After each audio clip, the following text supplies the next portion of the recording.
Winter storm warnings and winter weather advisories, they're all in effect. I'll let you know who's going to get hit the hardest and how much it will snow. Try to be as prepared as we can possibly be for that type of incident. In the wake of the tragic active shooter incident at the University of Nevada, Las Vegas, we asked law enforcement how they're prepared should a similar situation hit close to home. Social media giant TikTok is back before a judge. I'll show you what happened.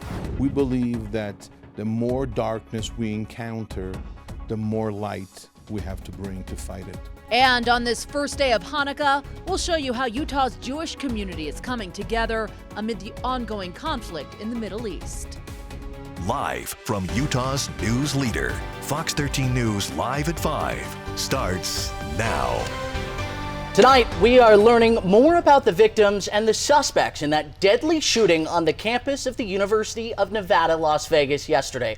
We'll have more details about that and local reaction in just a moment. But first, we are gearing up for snow. In fact, we've already seen snow showers in the mountains today. This was in Little Cottonwood Canyon, and we are going to see this storm make a big impact on tomorrow's morning commute. Good evening, everyone. I'm Kelly Chapman. And I'm Spencer Joseph, filling in for Bob Evans. Let's get right to Utah's Weather Authority. Meteorologist Dan Pope with what we can expect. Dan. Oh yes, it's a pretty good sized storm. It will come in overnight and in the morning, just a little bit before the major part of the commute, but there still is going to be a big problem. Right now, though, we're in the quiet before the storm, and we already had 6 inches at Tony Grove Lake and Uinta. That's in the north side of the Uintas, picked up 5.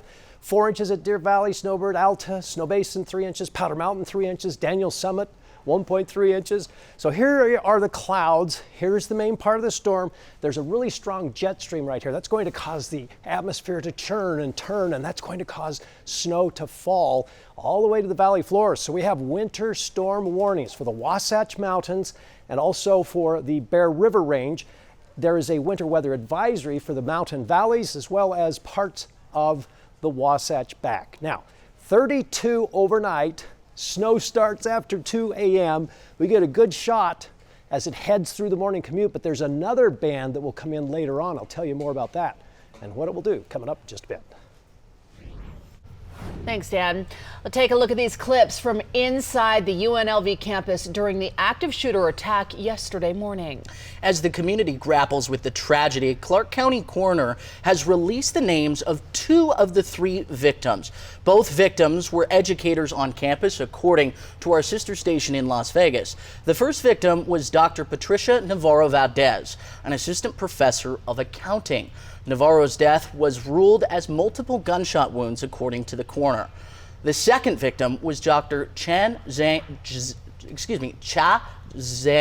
Chang, also known as Jerry. He was a longtime educator in management information systems. The coroner ruled Chang's cause of death as a gunshot wound to the head. In a news conference today, University Police shared how they're now moving forward. We have gotten past this event.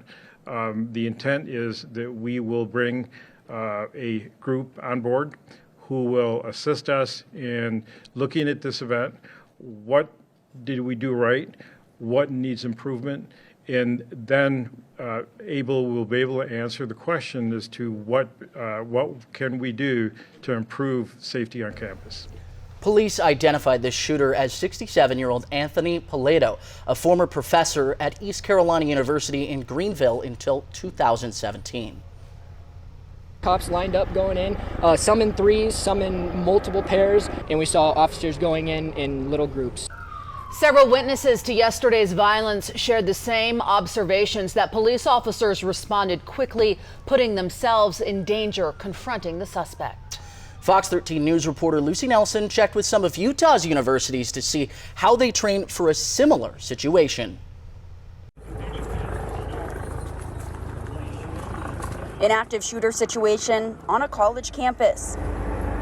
It's heartbreaking. This wasn't a thing when I was growing up. Not something police captain at the University of Utah, Jason Hinojosa, saw while he attended college. And what's sad now is it just seems to be such a recurring event. somewhere in this country. Now, events like this remind him of several trainings he constantly thinks about, with every scenario that could unfold on the University of Utah campus. With just officers, we do train tactics.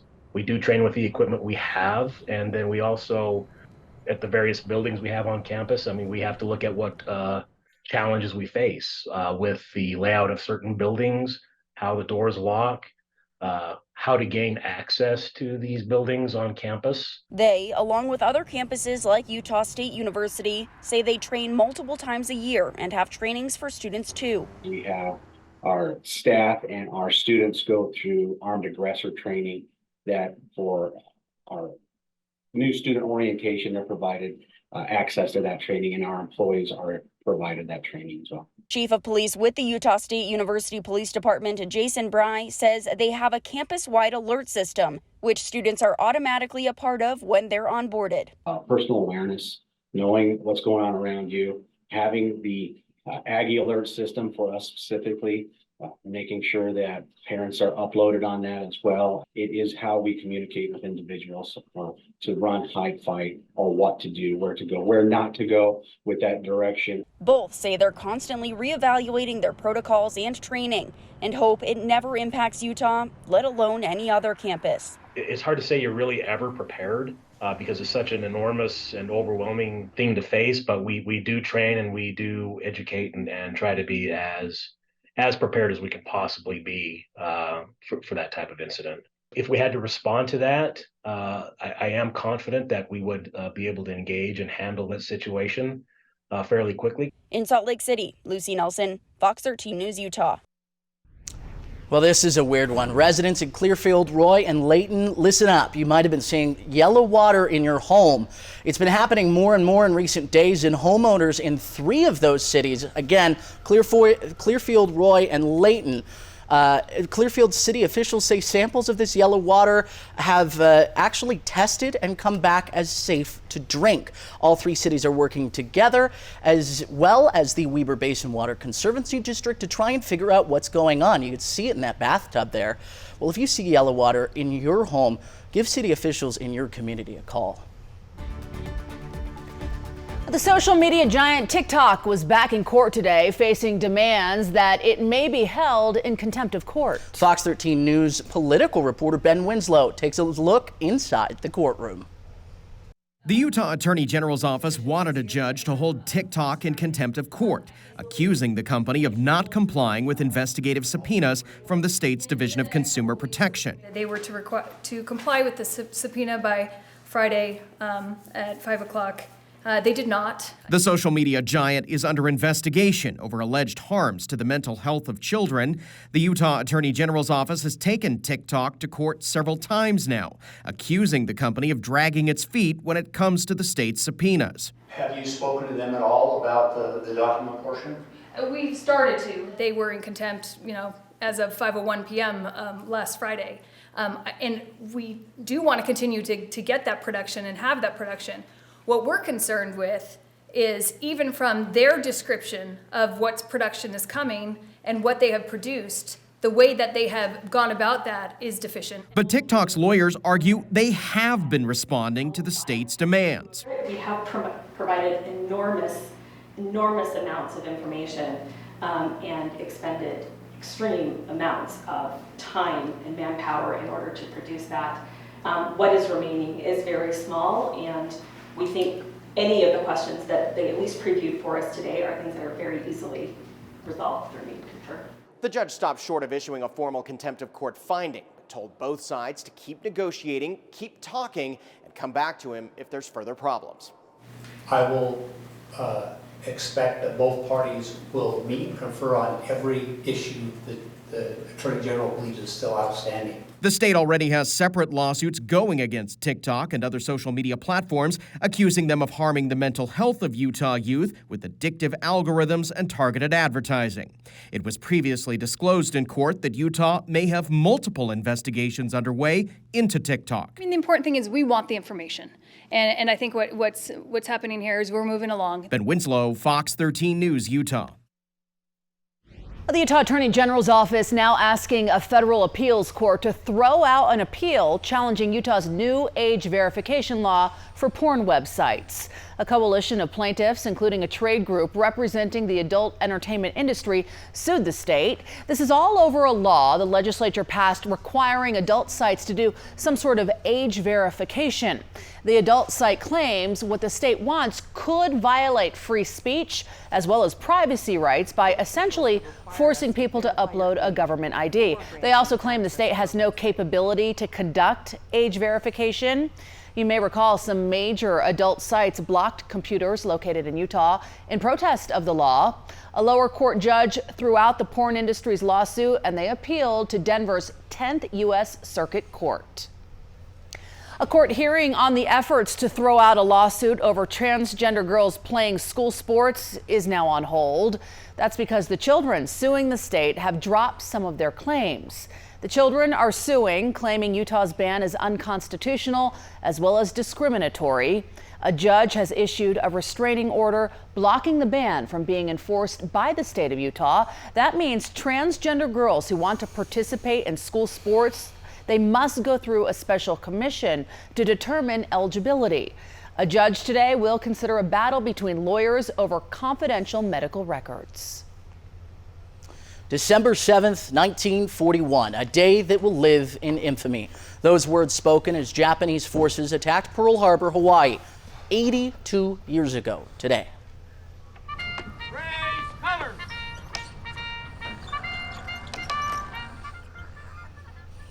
Those events will never be forgotten, and in fact, today's memorial ceremony in St. George drew the largest crowd in recent memory. The head of the Southern Utah region of the American Legion says it's more important than ever to educate America's young about Pearl Harbor. Well, that's why I want the junior ROTC, because they weren't even born. They weren't even thought of. They weren't even thought of at the time that it was bombed. In fact, I wasn't even. All veteran servicemen and women were honored today, including St. George native and Pearl Harbor survivor Lee Warren. Nice ceremony there. Coming up, one of hip-hop's biggest moguls facing controversy. What lies ahead for Sean Diddy Combs? And I'll introduce you to one photographer in Alpine that's capturing amazing moments for Utah children looking to visit jolly old St. Mick ahead of Christmas.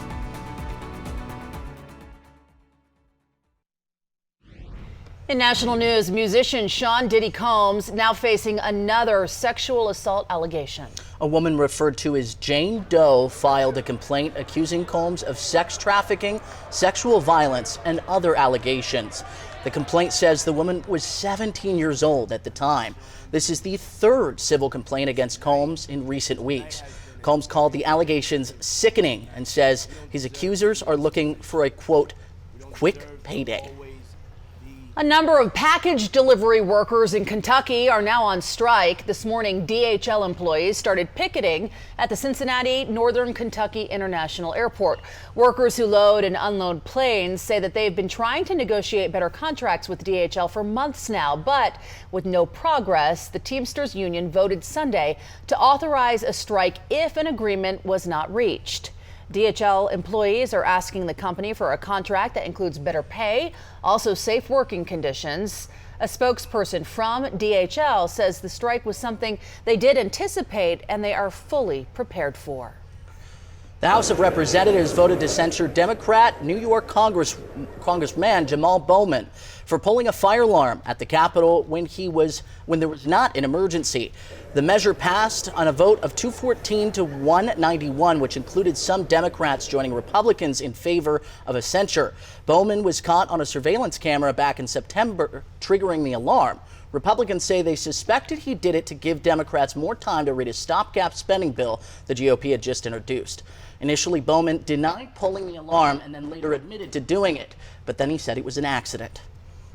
In your health headlines, the Food and Drug Administration says the number of children with symptoms of lead poisoning, potentially linked to a recall of applesauce pouches, has actually increased now to 64. All of the children are under the age of 6. The FDA previously recalled 3 products and said cinnamon may be the source of the lead contamination. Now, the agency now says the cinnamon was supplied by a company in Ecuador. According to the FDA, Ecuadorian authorities reported the cinnamon had higher levels of lead than allowed in that country. The Biden administration is delaying its ban on menthol cigarettes. The administration changed the final ruling date to next March in an online post. Before the update, the ban on menthol cigarettes was intended to go into effect at the end of December. Health experts say they fear the ban's delay is partially because of the presidential re-election and pressures to do with that, along with other political issues taking center stage. Those in the tobacco industry say the ban could lead to a black market for menthol cigarettes. Advocates of the ban fear that the delay could lead to more people dying from tobacco-related illnesses. New research this evening shows using cell phones can have long-term health effects for teenagers. Researchers in South Korea found that using cell phones for more than 4 hours a day can affect their sleep, eyesight, mental health, even muscular health in adolescents. The team analyzed the data of more than 50,000 teenagers between the years 2017 and 2020. They found that teens who used their devices for more than 4 hours a day had a higher percentage of substance abuse, stress, and suicidal thoughts compared to those with less screen time. I'll tell you, this morning I was walking out of breakfast, and one side of the valley, it was blue, sunny, and then I looked to the other side of the valley, and it was clouds, and it looked like a dark storm was approaching. A tale of two cities. It was truly a tale of two cities. I was mostly on that dark bench area. Oh, you were. Yeah. I was sitting there thinking Spencer went to breakfast this morning. In the sun, and now the shade is coming. Yeah. Okay, now I'm going to warn you, Spencer Yes. and Kelly, you will need to be prepared for the morning. Yes, Oh, there we we've got go. a big storm headed our way. Yeah, and it's coming in two parts. It looks like the first part will hit before the morning commute and probably last into it, and then it will energize in the afternoon again. So two parts. Looking across the valley right now, fairly quiet right now. You say, Dan, where's the storm? Well, it's right here. It's in Nevada. It's got a good jet stream, about 170 mile per hour jet stream coming over the Sierra. That's going to shoot this storm right across northern Utah, and as it does, it'll churn the atmosphere, actually intensify the storm as it works towards us. It's already beginning to snow near Carlin, by Elko, out over into Winnemucca. That all is heading our way, and usually it's about a 6 to 8 hour time frame from when a storm hits Elko and it works its way into the Wasatch Front. So with that in mind, we do have winter storm warnings for the mountains, winter weather advisories for the mountain valleys and the northern and central mountains. How much snow will fall? Well, with this storm, valley areas 1 to 3 inches, benches 3 to 5 inches, maybe a little more on the higher east benches. Even the west side of the Salt Lake Valley could see up to 5 inches due to the fact that there may be some lake effect that moves in with this storm. Now the mountains, the Wasatch, 10 to 18 inches, locally up to 24 inches in the Cottonwood Canyons. Wow, 6 to 12 most mountains, and the mountain valleys 4 to 7 inches of the white stuff. So here's what it looks like right now. Beautiful sunset, but those are the clouds that are bringing the storm in. 44 right now in the capital city. Winds are light out of the north, but they'll be brisk. It'll be windy tomorrow for sure. 61 in St. George. Winds coming in for you on Saturday morning. Here we go. We move right into about 4 a.m. Bam! Hits us right before the morning commute. During the afternoon, another resurgence. We get another batch of precipitation, and then the west side of the Salt Lake Valley, the southeast side of the Salt Lake Valley could see that lake effect snow kick in later in the afternoon and in the evening. That could continue into early Saturday morning briefly before the ridge moves in and shuts the precipitation off on Saturday. And the next storm is going to huff and puff and move its way down on Tuesday. Bring a slight chance for a few more snow showers. That's going to keep haze at a minimum because you get these storms coming in every several days and the haze goes away. And nobody's going to complain about that. Colder over the weekend, but 37 at the warmest part of the day, kind of in between the two batches of storms. 1 to 3 inches in the valleys, 3 to 5 benches locally, higher amounts in the higher bench areas like the Olympus Cove and the upper Bountiful Bench up by Summerwood. Also, could even see that kind of snow in areas southeast of Utah Lake, places like Elkridge. All right, so tomorrow's highs are only going to be in the 30s, and it could very well be even colder for a high on Saturday in St. George. I believe you're going to have those gusty canyon winds on Saturday. We're going to watch out for that. The rest of the week, it's just partly cloudy to mostly sunny, and no storms in your area. Well, 37 tomorrow and a chilly 33 on Saturday. Whoa, and lows near 20. There's that next storm coming in on Tuesday, and I'm concerned this storm might wrap up a little bit. Could we have some canyon winds Wednesday, Thursday, or Friday? Possibly. We're gonna have to keep an eye on that, and we'll keep a watch on this weather for you. Be safe in the morning. We'll be back.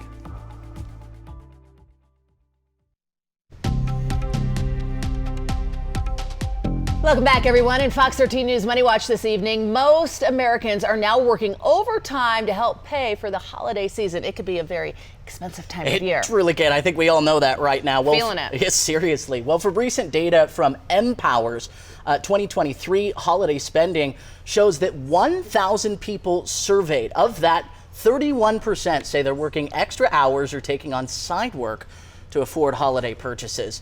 74% say inflation is affecting their holiday spending. The survey also shows that 34% are cutting back their holiday budgets.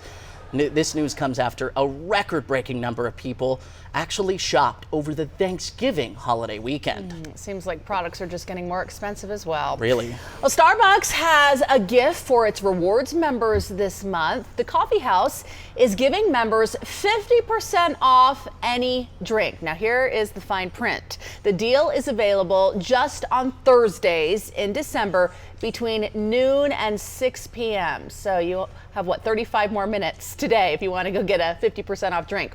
You do have to open up the Starbucks app, so you'll need to download that and become a rewards member. It is free. Starbucks is calling the promotion Festive Thursdays. You get it? We got it, Starbucks. I'll have to go cash in next Thursday. Exactly. Well, in other news, Kelly and I are going to leave the set to go get ours right now. No, I'm just kidding. McDonald's has a new concept restaurant that might be out of this world for some customers. The fast food chain is launching Cosmix. It's a beverage-focused concept, and it could be Starbucks' next rival. Cosmix is expected to have a menu that includes various flavored and blended beverages, as well as cold coffee. Customers won't be able to order the signature McDonald's items like fries and burgers, but instead they have to-go foods like hash brown bites and a spicy queso sandwich. That's going to all be on the menu. The first test location will open in Chicago this month, with more Cosmix expected to launch in the coming months, hopefully Salt Lake on that list soon.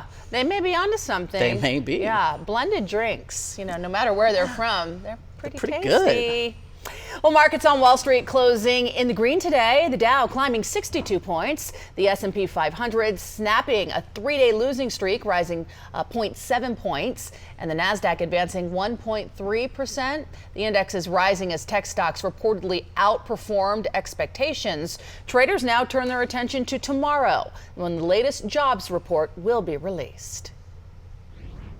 Tonight marks the beginning of Hanukkah. Why local rabbis I spoke with say the celebration this year has an added significance. Named one of Time Magazine's top inventions of 2023. Coming up, I'll show you how this AI-powered cane can put a pep in your step.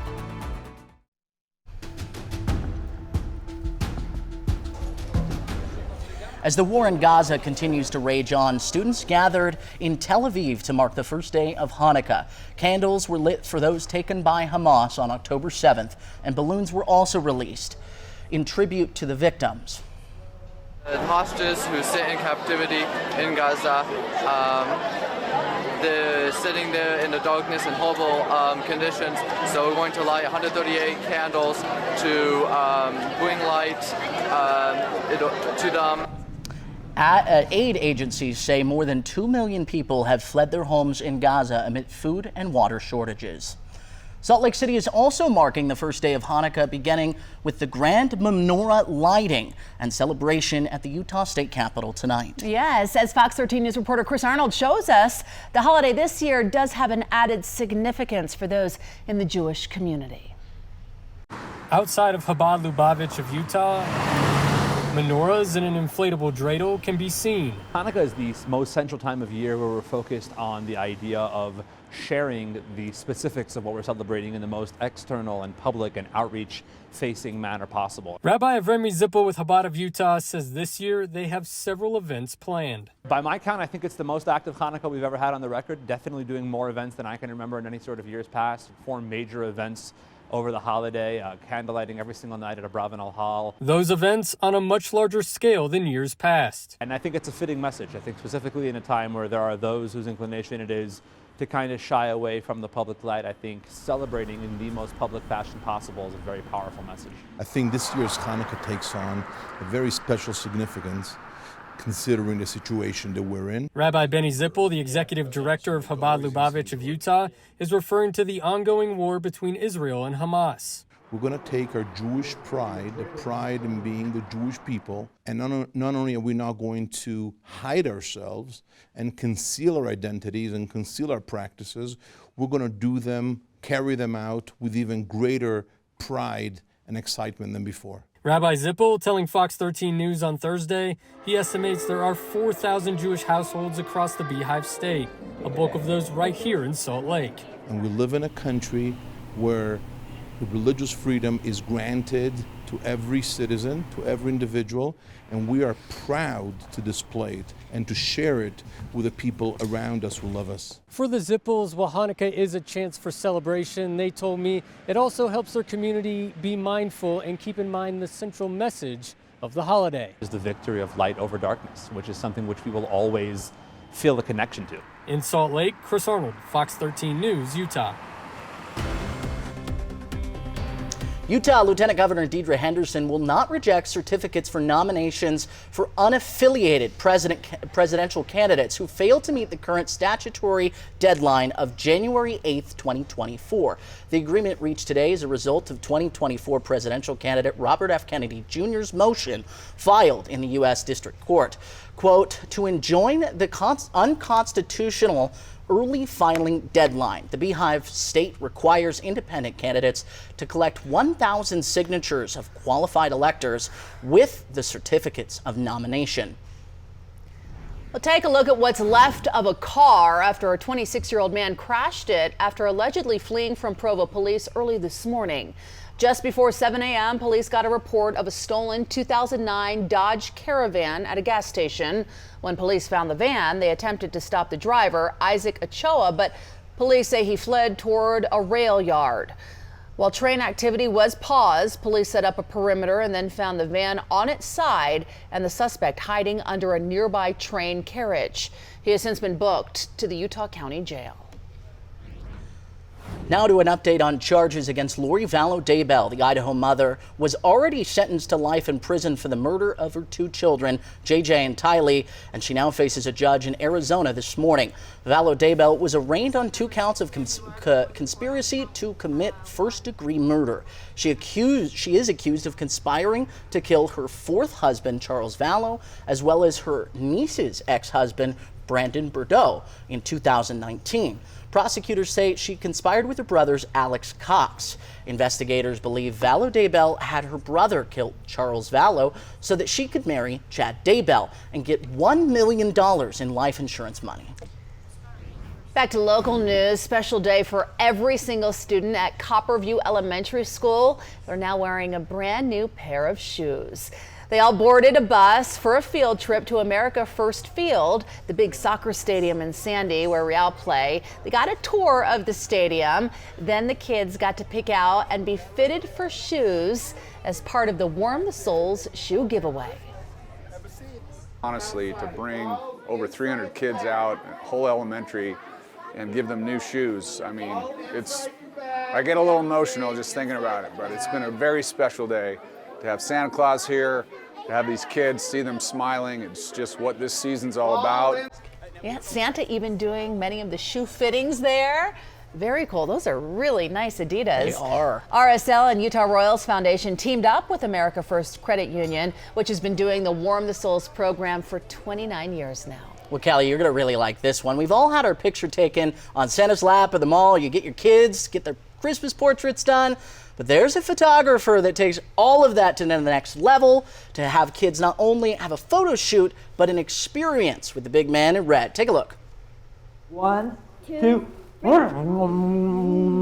boy, those are good cookies. Oh, Santa Claus is amazing. Well, the photographer's name is Ted York, and along with Santa himself, they built a studio over Ted's garage. While the kids get to paint nutcrackers and decorate trees as well as eat cookies, you just saw that with Santa, Ted is snapping away photos, capturing those amazing moments. Now, the pair have been perfecting the experience for around 6 years now, and they really have the art of capturing magic down to a science. We've learned to work as a team. We've modified things and gone over pictures and talked about expressions and things like that. The finished products here are just so amazing. There are paintings and portraits all over the world that are thousands of years old, and I can't help but think that some of these finished products are going to endure long after.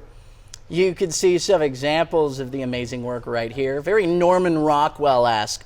But when I was watching them yesterday, sitting in on that session, it was really amazing to see the smiles on all those kids' faces. Well, how could you not smile when you're with Santa Claus? How could you not? Oh, gosh, those do look like paintings, the finished They really products. do. It's Beautiful incredible. Pictures. Yeah. Nice Santa could take a little time out. Yeah, Be here in to, Utah. fly down from the North Pole. He was tired, so, But it's a packed month. It's a packed month for him. Yeah, thanks, Spencer. I did like that. I like that one too. Thank A you. new device aims to help older Americans get around, and it incorporates artificial intelligence. Fox 13 News reporter Emily Tenser explains how this one works.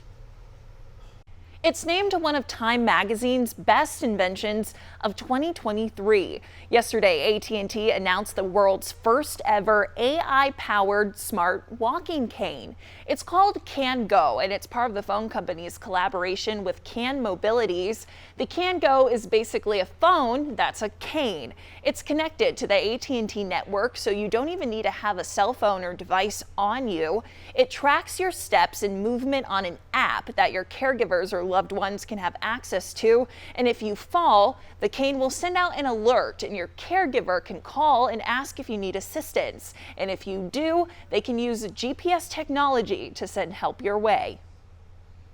I was going for a walk and I didn't bring my phone with me on the walk, and I wanted to contact my caregiver directly. With the simple press of a button, I can call my predefined caregiver, in this case, Matt. And just like that, the call goes through and, hey, Matt, everything's fine. Just showing off the smart cane. You can also use the cane to call your loved ones or vice versa. According to the Census Bureau's 2021 American Community Survey, 30% of American adults 75 and older report struggles with walking or climbing stairs. The cane is now available at Best Buy and costs $400. In the studio, Emily Tenser, Fox 13 News, Utah.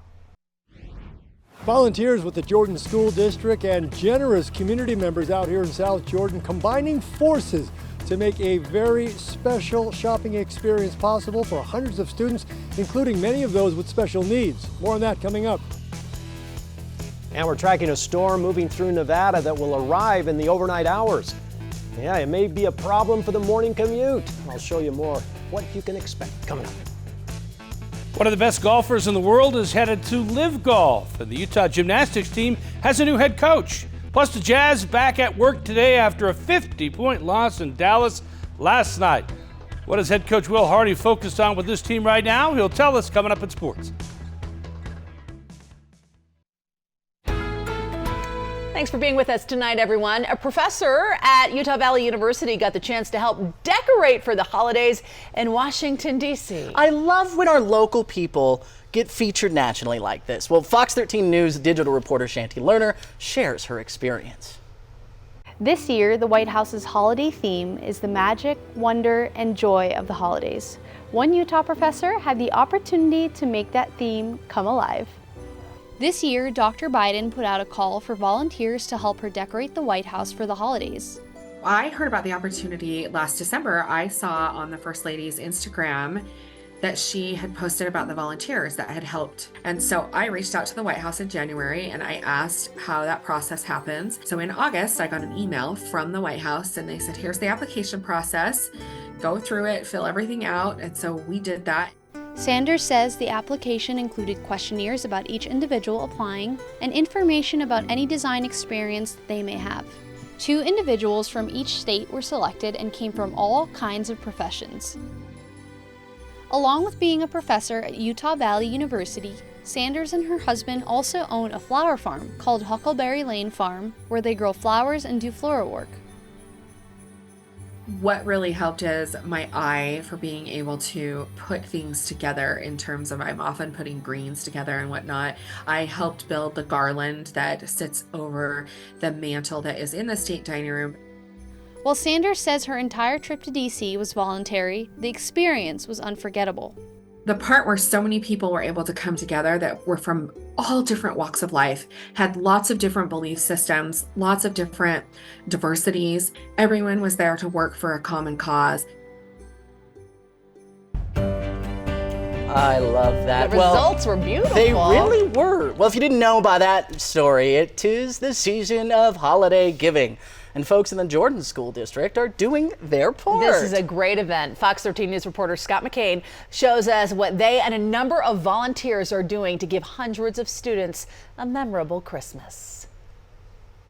We're talking about what is now the 10th annual Jordan School District Christmas for Kids event. It involves those volunteers from the school district along with a lot of generous donations from community members here in South Jordan. Those all come together to make a very special shopping experience happen for hundreds of students, including many of those with special needs. With DJ Maxx providing the soundtrack, these students with behavioral, learning, and financial challenges were all able to enjoy You want some gray ones? Yeah. a special shopping spree at the South Jordan Walmart. Many of these students are in homes that won't get much, but the resources that are available through the district, through the foundation, we're helping get those students through challenging times. Accompanied by a chaperone and armed with a gift card, they set off into the store to fill their wish lists. This will be a great opportunity for these kids to come and enjoy a Christmas shopping experience where the community has donated enough money to allow every student $150 to shop today. The South Valley School is a post-high school transition school for students with disabilities. Do you like pink or no? The Jordan Education Foundation raising nearly $90,000 to help make a shopping spree possible for more than 600 students. So whether it's a new Barbie, new shoes, some clothing, or housewares, these students get to choose for themselves. The chaperones keep tabs on the total amount, and then it's time to check out. Yeah, I'm excited. I got a Google TV I'm excited to use. So it's like a Chromecast, but yeah. You guys ready for Christmas?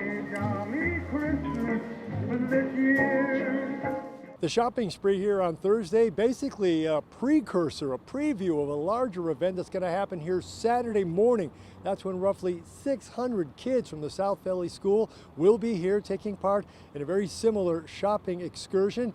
And it's not too late to get involved. If you'd like to donate or somehow get involved, we've got a link on our website, fox13now.com, on how to do that. In South Jordan, Scott McCain, Fox 13 News, Utah.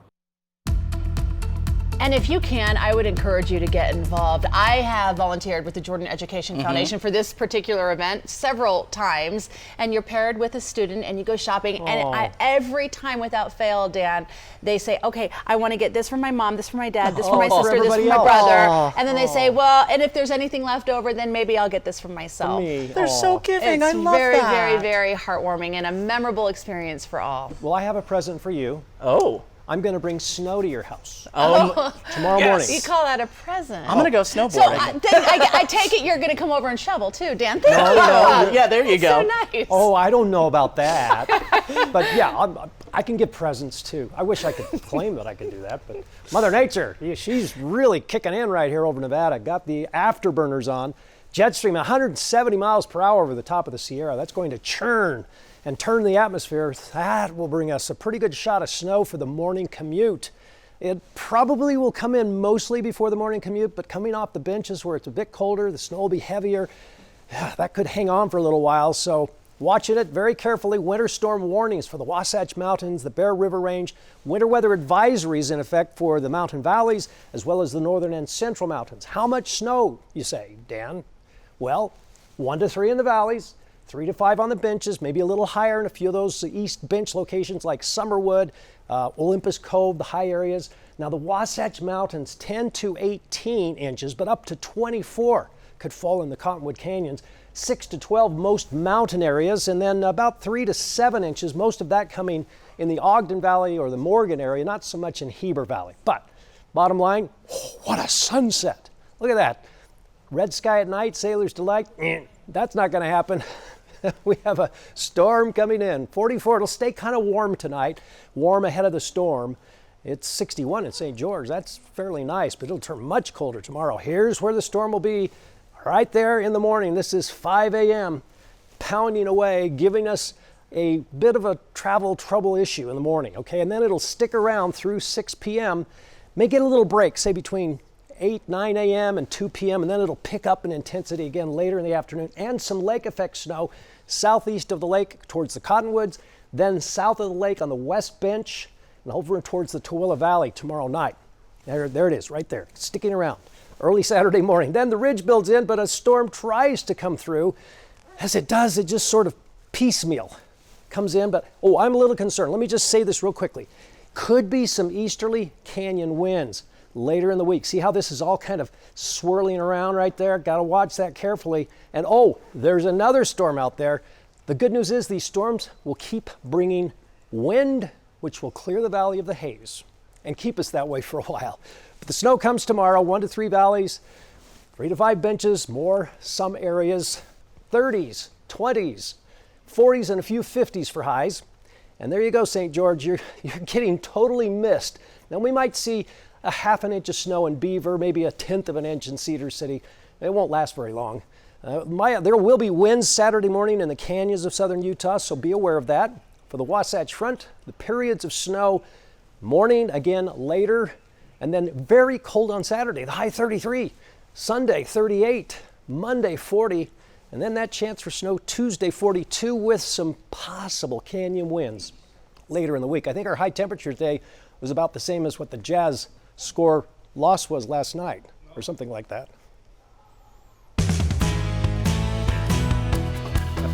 Then taking some shots. The Jazz practiced today after a 50-point loss in Dallas. The Jazz were without Lauri Markkanen and Jordan Clarkson, and the Mavericks played great, but the Jazz need to get better.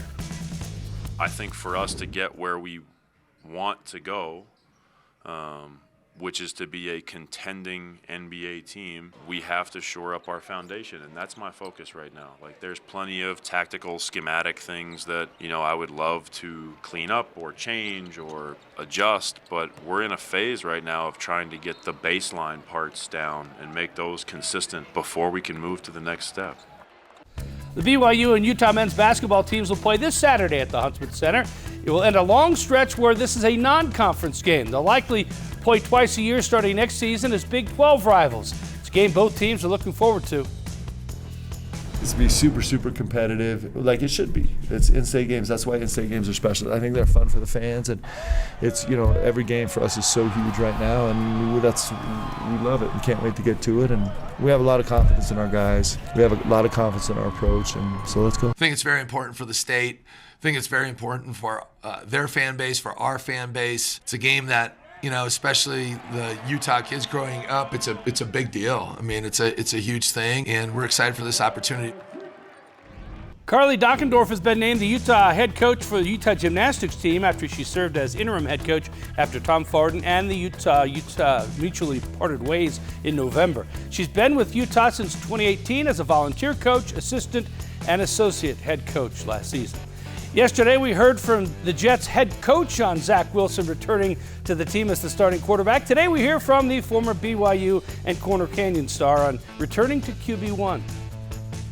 I think anytime you have an opportunity, you're putting on for every team in the league, whether that's here in New York or anywhere. I mean, it's not my option to choose what happens, right? But I do have the opportunity to control what happens on the field, at least from my play and my decision making. And so, I really think the focus is just going out there and playing the best I can. I don't think I need to think of it as, if I do this, then maybe someone will give me a chance, or maybe the Jets will keep. It doesn't matter, it really doesn't. I'm out there to help this team win.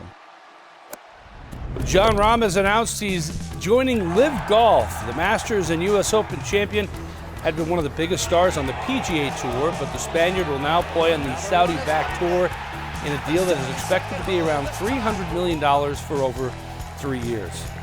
Tough to imagine turning down that much money. He is very good friends with Tony Finau, live near each other, play a lot of golf with each other. I'm not saying Tony's going to the Live Golf, but I'm sure he's had the discussions. Oh, The yeah. talks are for that much money, you got it, right? Yeah, money talks sometimes. It does. too. Thanks, Jeff. We'll be right back. Thanks for watching Fox 13 News live at 5. Have a great evening. See you back here tonight at 9.